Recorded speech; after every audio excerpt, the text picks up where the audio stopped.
Good morning and welcome to Mothering Sunday. As many of you know, I spent 8 years on the staff of Blackburn Cathedral, and I often spent time marvelling at this Madonna and Child sculpture. It was sculpted by the Brazilian sculptress Josefina Vasconcelos.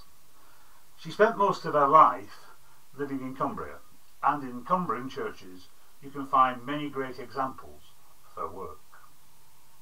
It seemed very fitting to me that I should come here on Mothering Sunday.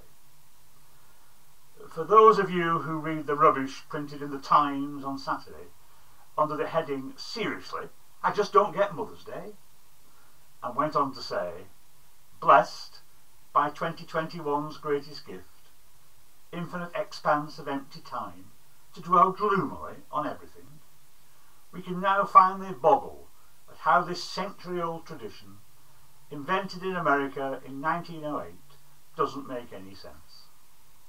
I simply want to scream. It's not Mother's Day, it's Mothering Sunday. And it does make sense. How sad the Times journalist feels that they have had an infinite expanse of empty time to dwell gloomily on everything.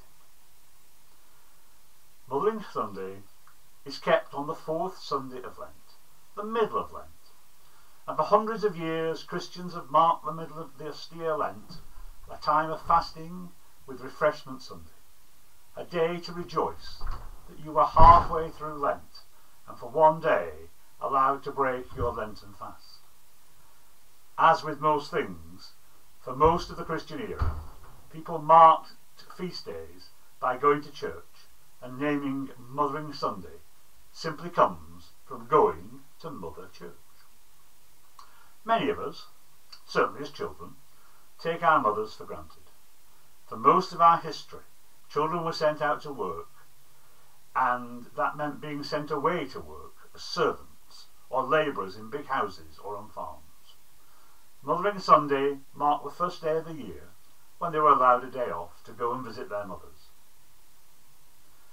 Being a mother, or a father for that matter, can be very hard and painful. As a vicar, I've had the huge privilege of being welcomed into the lives of mothers and fathers who are having to bury their children. It was always said that my grandfather died of a broken heart 6 months after he had to bury at a very young age his son, my father.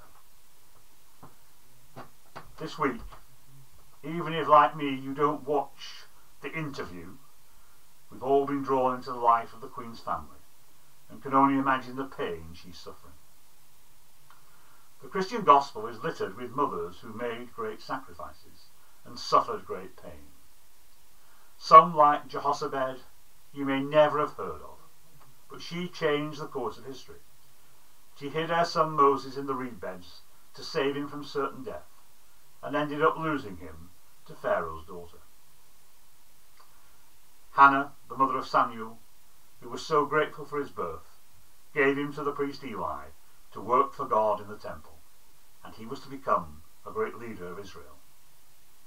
And had Mary not said yes to an angel, she would probably never have had to stand and watch her son horribly crucified for a crime he had not committed.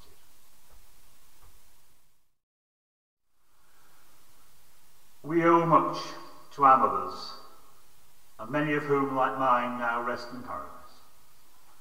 To all those who, like the Times journalists, believe that this Sunday is Mother's Day, a commercial tradition invented in the United States, I simply agree with you. It doesn't make sense, because it isn't. It's Mothering Sunday. Today is nothing to do with commerce. It's about giving thanks for those without whom we would not have life, for those who supported us and fed us and cleaned our wounds, those who bore the pains of our failure, as well as witnessing the joys we also brought, but who, like God, never stopped loving us. This is a day for giving special thanks for your mother and father.